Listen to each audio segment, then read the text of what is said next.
Hello everybody. Tonight I am making the dough for double chocolate chip cookies. The recipe is from Sally's Baking Addiction.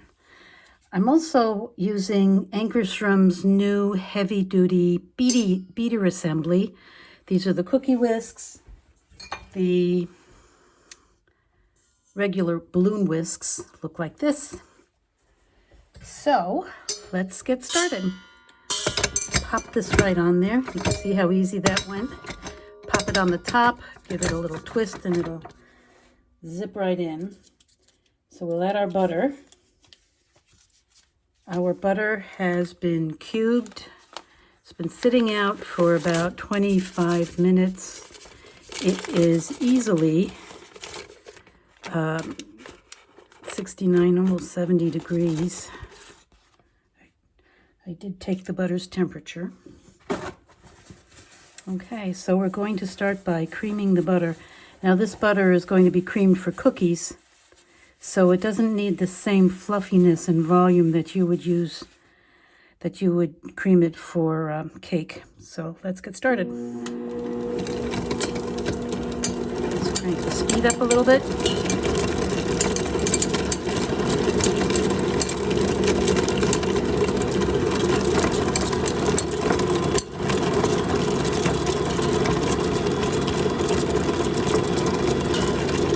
How quickly that fluffed up.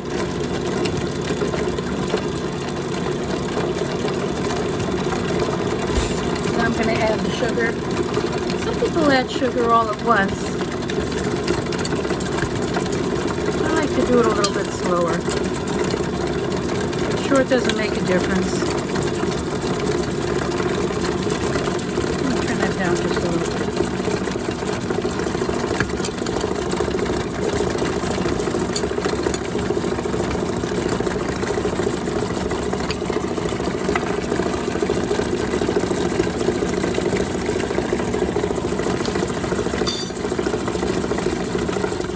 Turn that off and give that a stir.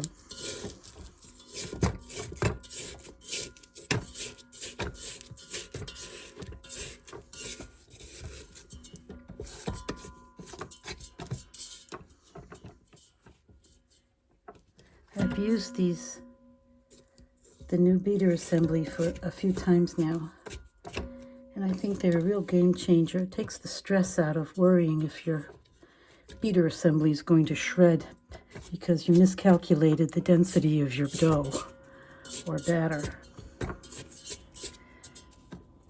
There we go. Okay. Let's turn it back on.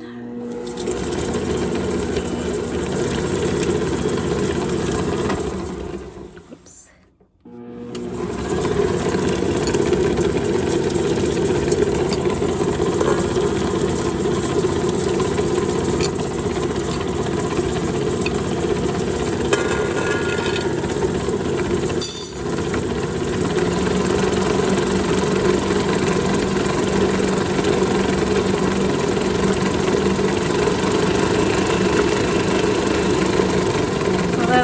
Good. Let's give it another stir. Again, this is for cookies, not for a cake. So the criteria for how much to whip is different between cookies and cake. That looks good. What's the next step? Okay, so now we need to add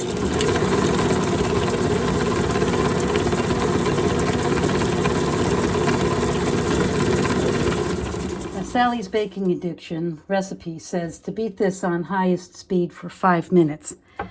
I'm only going to beat it for 3 minutes because this thing does such a much faster job than a KitchenAid does. So let me set the timer for 3 minutes and I'll see you in a little bit.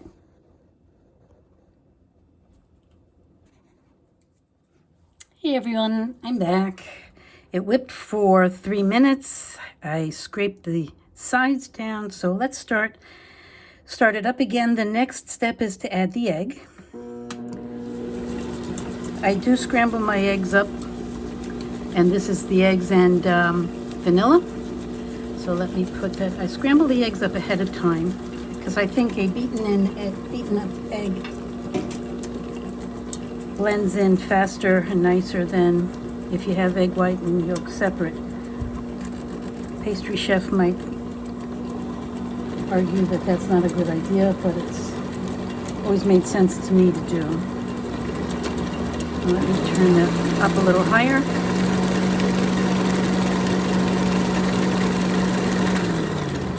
Let me scrape the sides down.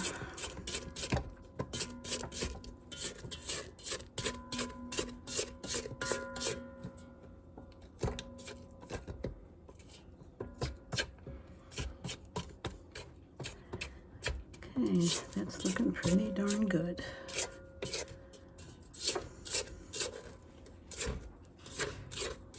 Okay, so the next step is to add the dry ingredients, which is flour, cocoa powder, espresso powder, baking soda, and salt. And what I did is I grated an orange rind in here because I want these to have an orangey flavor. So let's turn that down. Okay, let's add this. Woohoo!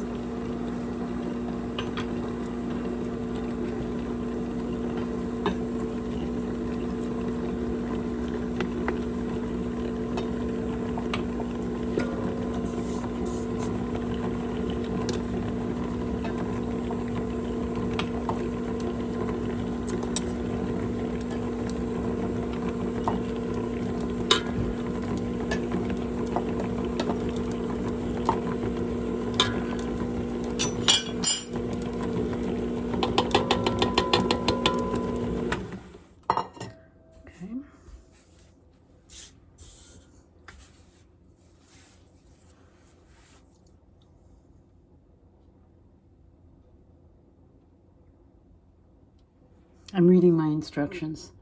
Okay, I don't want to overmix this. So I think this is mixed enough.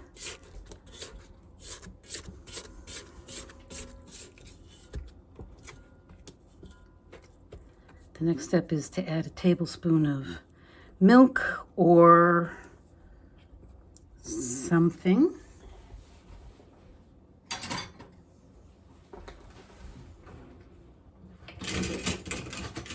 I should have had this, I know.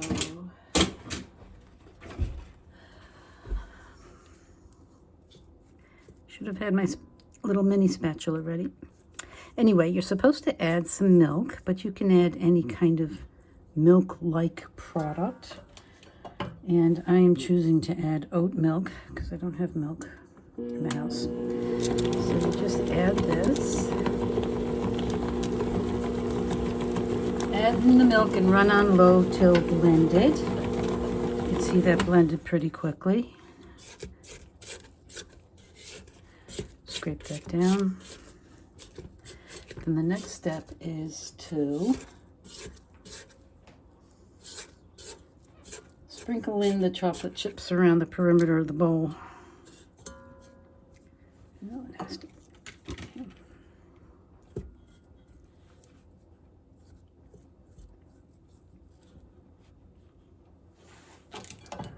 Okay. These are Ghirardelli's dark chocolate chips.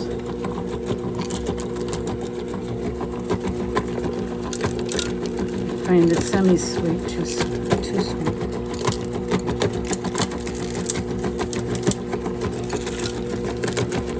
And I'm pretty sure that's done. So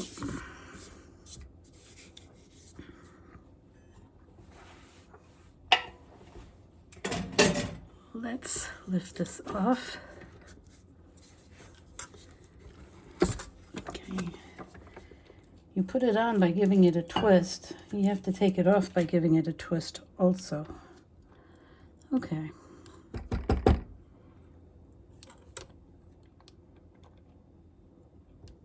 And there we have it. And scrape this down, put it in a smaller bowl, and then put it in the refrigerator overnight for it to chill. We will finish this project tomorrow. I can smell the orange in here, and it smells really good. Okay, we'll see you tomorrow. Bye.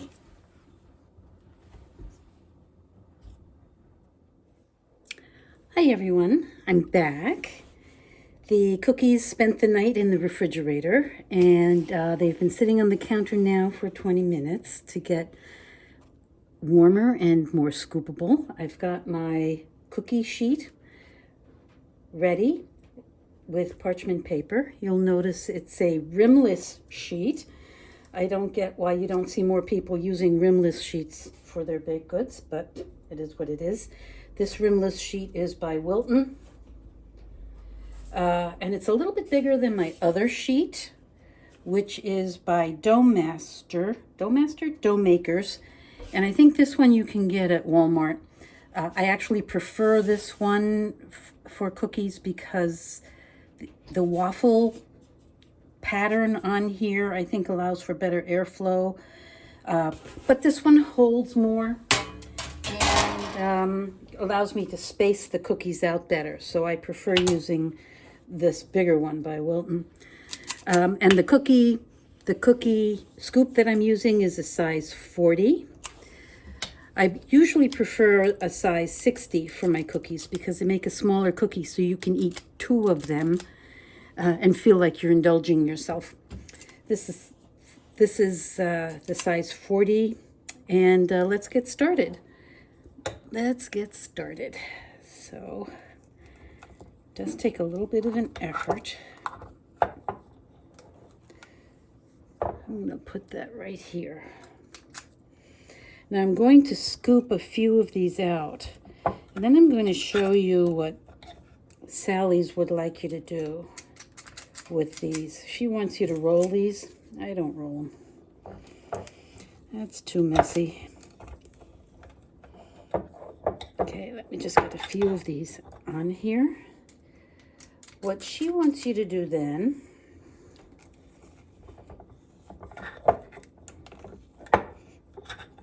Boy, it does take an effort. It's still hard after 20 minutes out.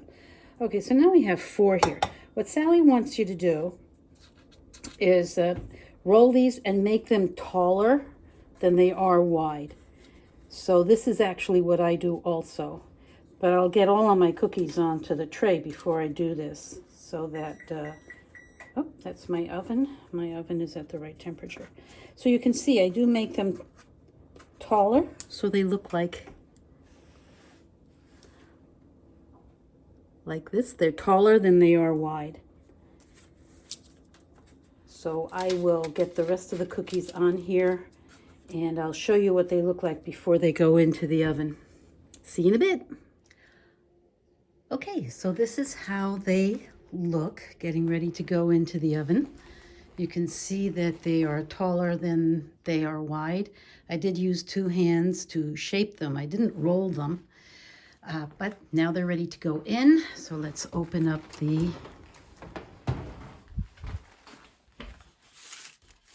oven door, put these in. Let's see if I can do this with one hand. And there we go. 350 oven for 11 minutes. I'll put the timer on for 11 minutes.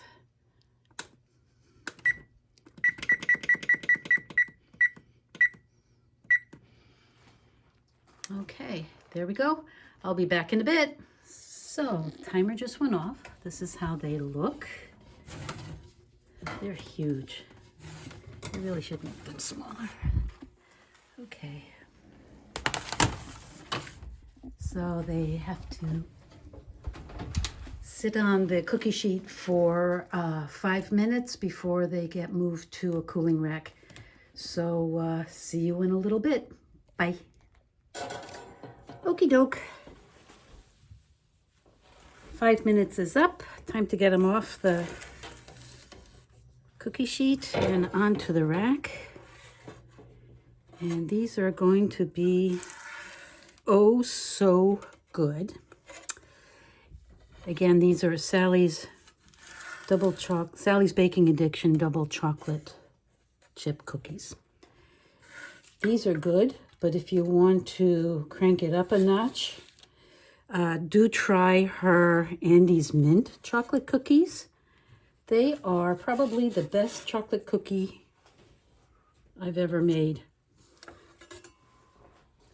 So just moving them over and wait for them to cool. And what we do is we freeze them. It's just the two of us, so we freeze these and eat them as we want. So hope you enjoyed this video. Thanks for sticking through to the end. Bye-bye.